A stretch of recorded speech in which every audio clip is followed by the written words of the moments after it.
जय मसीह की। मैं परमेश्वर का धन्यवाद देता हूँ कि परमेश्वर ने फिर एक मौका दिया है ताकि हम आपके बीच परमेश्वर के जीवित वचन को साझा कर सकें आपके साथ।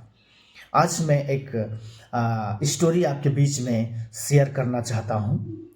आप सब लोग उस स्टोरी को जानते हैं, आप सब लोग पढ़े हैं, लेकिन फिर भी मैं परमेश्वर की महिमा के लिए उसको आपके बीच में साझा करना चाहता हूँ। मैं आशा करता हूँ ज़रूर कुछ न कुछ आपको नया उसमें देखने को मिलेगा।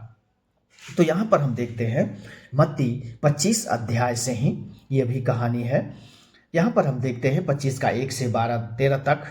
यहाँ पर हम देखते हैं जो एक स्टोरी मिलती है हमें कि एक दुल्हा से मिलने के लिए 10 कुंवारियाँ चल देती हैं। मीन्स 10 लड़कियाँ कुंवार जो थीं वो मिलने के लिए उस दुल्हा से चल देती हैं। और वो लोग जब जाती हैं उस विवाह के मंडप में तो पता लगा दुल्हा को आने में लेट है, दुल्हा अभी आया नहीं है। तो उन लोगों ने सोचा कि अब यहीं पर हम आराम कर लें, यहीं पर हम सो जाएं, जिससे कि हम यहीं पर रहेंगे, जब दुल्हा आएगा तो मिलेंगे। ऐसा उनका सोच था।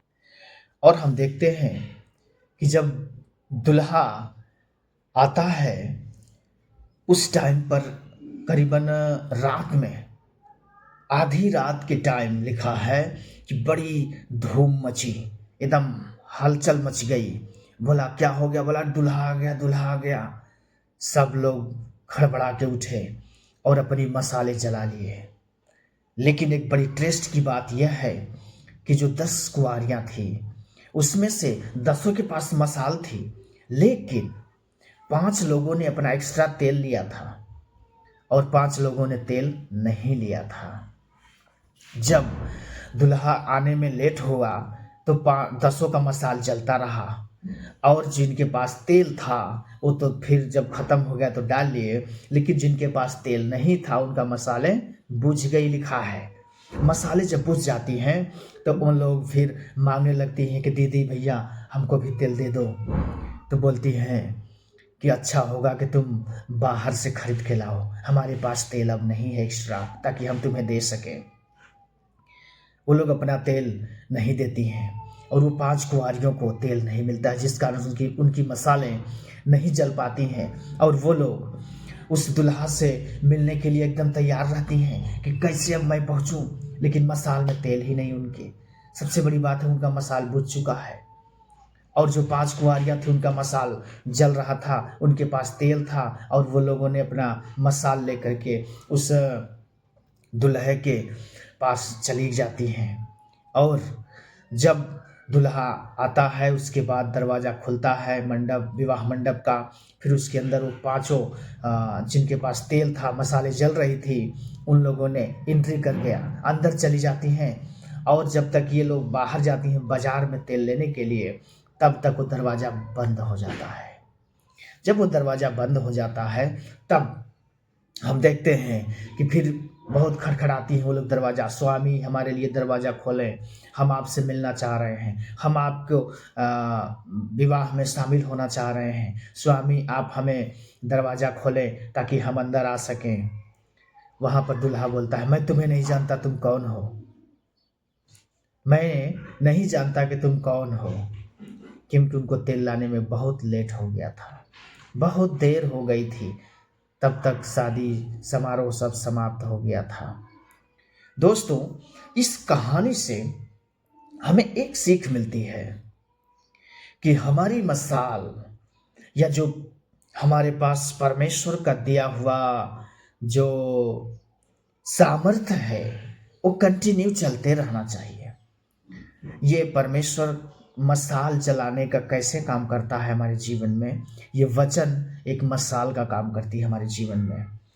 हमारा विश्वास, हमारा परमेश्वर के प्रति प्रार्थना करना, वचन पढ़ना और परमेश्वर के साथ संगति करना, ये एक हमें मसाल की तरह करती है। जैसे भजन संहिता 119 का 105 वचन अगर पढ़ेंगे तो वहाँ लिखा है, तेरा वचन मेरे पाँव के लिए दीपक और मेरे मार्ग के लिए उजियाला है।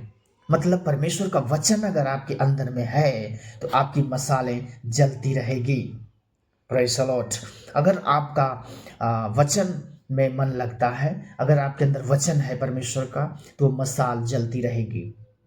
अन्यथा वो मशाल क्या हो जाएगी?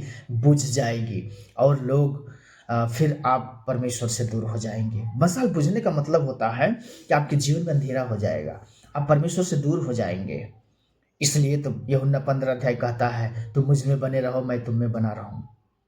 या जो डाली मुझ में बनी है वो बहुत फलती है, जो नहीं बनी रहती वो नहीं फलती है। इवन वो काट दी जाती है, काटने के बाद लोग उसे आग में जला देते हैं। बहुत सारी चीज़ें हम देख सकते हैं।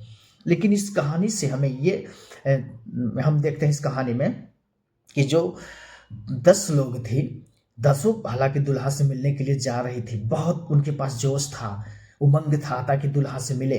लेकिन उनका मूर्खता इसलिए कहा गया, उन्हें मूर्ख इसलिए कहा गया कि उन्होंने तैयारी के साथ नहीं गई, तैयारी नहीं किया दोस्तों, जिस कारण से वो वंचित रह गई। मतलब अपने मसाल के लिए तेल नहीं लिया उन लोगों ने, बस मसाल में डाला तुरंत लेके चल दिया, लेकिन एक्स्ट्रा तेल नहीं लिया। और 5 लोगों को ज्ञानवान क्यों कहा गया या समझदार क्यों कहा गया? क्योंकि उन लोगों ने अपने लिए तेल लेकर के गया, अपने मसाल के लिए तेल ले लिया था, जिसकी वजह से उन लोगों ने जा कर के अपना तेल फिर से डाल करके मसाल को जला लिया। दोस्तों, इस कहानी से हमें यही सीख मिलती है कि हमारी मसाल बुझनी नहीं चाहिए। मसाल हमारी पवित्र आत्मा, परमेश्वर का वचन, परमेश्वर के साथ संगति, ये सब कुछ हमारे अंदर होना चाहिए। एक मसाल की तरह हमारा जीवन जलते रहना चाहिए। तब जाकर के परमेश्वर जब आएंगे, यीशु आएंगे इस संसार में, तो हमें उठा लेंगे। अन्यथा हम उसी 5 कुंवारी के समान छोड़ दिए जाएंगे। दोस्तों, हमें चाहिए कि हम परमेश्वर के इच्छा के अनुसार जीवन बिताएं, रोज वचन को पढ़ें, डेली परमेश्वर से प्रार्थना करें, ताकि हमारा ज्योति जलता रहे। इसलिए क्योंकि परमेश्वर का वचन हमारे पैर के लिए दीपक और मार्ग के लिए उजियाले का काम करता है। रात में जब आप चलेंगे तो आपको रोशनी की जरूरत पड़ेगी। दिन में रोशनी की जरूरत नहीं पड़ेगी क्योंकि सनलाइट रहती है, लेकिन रात में जब आप चलेंगे तो रोशनी की जरूरत पड़ेगी। और ये वचन रोशनी का काम करता है। मीन्स जब इस संसार में जब शैतानी ताकतें काम करती हैं, जब पूरा संसार एक तरफ लिपट गया है, एक तरफ चल रहा है, उस समय एक अंधकारमय समय हो जाएगा। अंधकारमय समय में आप जी रहे हैं, इसलिए अगर परमेश्वर का वचन आपके पास है तो आपके पास उजियाला रहेगा। पाँव के लिए दीपक, मार्ग के लिए उजियाला है ये परमेश्वर का वचन। इसलिए हमें परमेश्वर के वचन को जो है इसके हिसाब से चलना होगा। अपने ज्योति को आप जलाए रखें, अपनी मशाल को बुझने न दे। दोस्तों, आप प्रार्थना करें, उपवास करें, वचन पढ़ें, ताकि परमेश्वर की सामर्थ से आप भरे रहें एकदम। और परमेश्वर के जब यीशु आए संसार में तो आपको ले जाने पाए, ऐसा ना हो कि वो छोड़ दे। इसलिए परमेश्वर आप सभी को इस वचन के द्वारा आशीष दे। मैं आशा करता हूँ कि आप इन वचनों के द्वारा आशीषित हुए हैं और परमेश्वर आप सभी को आशीष और बरकत दे। Thank you so much. परमेश्वर आप सबको आशीष